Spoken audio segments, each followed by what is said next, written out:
This colorful valley town in Mexico looks like a painting with blocks of bright colors dancing up the hillsides. The name of this town translates to hilly place of frogs because I guess the hills kind of look like frogs. Guanajuato City has so much to be curious about. Guanajuato City is the capital of the state of Guanajuato, which is in central Mexico. For thousands of years, indigenous peoples lived here, near the river at the bottom of the valley.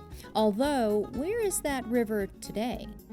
Instead, in that same valley, today you see gorgeous Baroque architecture, Spanish colonial churches and public buildings, and postcard-perfect, brightly colored houses and lovely winding streets.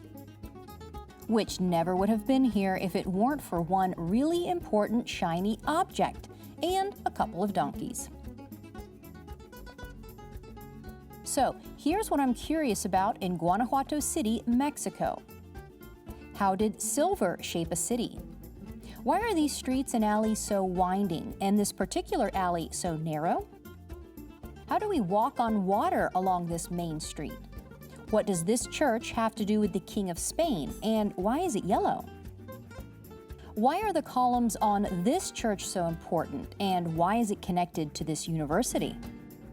What is the Paris Opera House and this Paris train station doing in the middle of Mexico? What's so important about this grain storehouse? And the most curious question of all, who the heck is this giant overlooking Guanajuato? Guanajuato City's curious history begins as many cities do, with its source of life. How did the river help shape the city? Oh, this is a good question. The river, for all the civilization, is the water. Water is the life. So Guanajuato lived for many centuries for the river.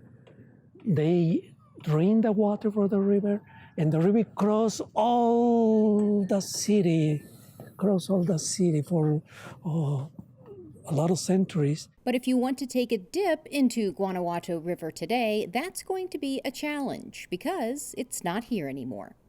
Why? Well, because silver and other precious minerals were discovered in these hills.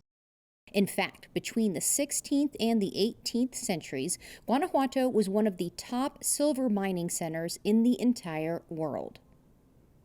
And where there is wealth to be had, a European colony will soon be formed.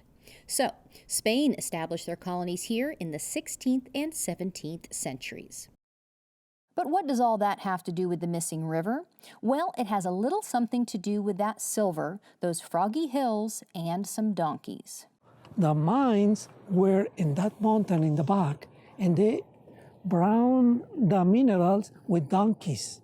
From where the mines were, which were up in the hills, on the backs of donkeys, down to the river. Yeah, to do the process of minerals. But eventually, the threat of flooding from that river threatened the donkeys' little feet, and I guess more importantly, the precious silver mines too.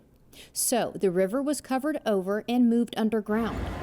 And even later, those underground river tunnels became underground streets for cars and even the occasional brave pedestrian or two. And above ground, while you may not be able to swim in the river anymore, you can still follow its path. All the streets of the city, they were small rivers.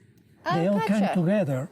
So the river, the shape of the river is now the shape of the streets. The streets are there because of the shape of the river. You're right. That's why Guanajuato is like this. We call it Arabic plants, but nobody designed the city. It was growing very natural, like a flower, like a plant. The fact that these streets and alleys used to be rivers and streams explains why they are so darn winding. High heels are not recommended here. And some of those winding streets are decorated with beautiful artwork. Guanajuato is known for its beautiful little alleyways that follow that original river and streams. It is also known for its wonderful artists. Now, along this particular wall, graffiti artists were displaying their works, and this particular homeowner did not like that so much. So he painted over all the graffiti and added these beautiful religious paintings. I'm just going to guess that this particular painting was done as a warning to those graffiti guys.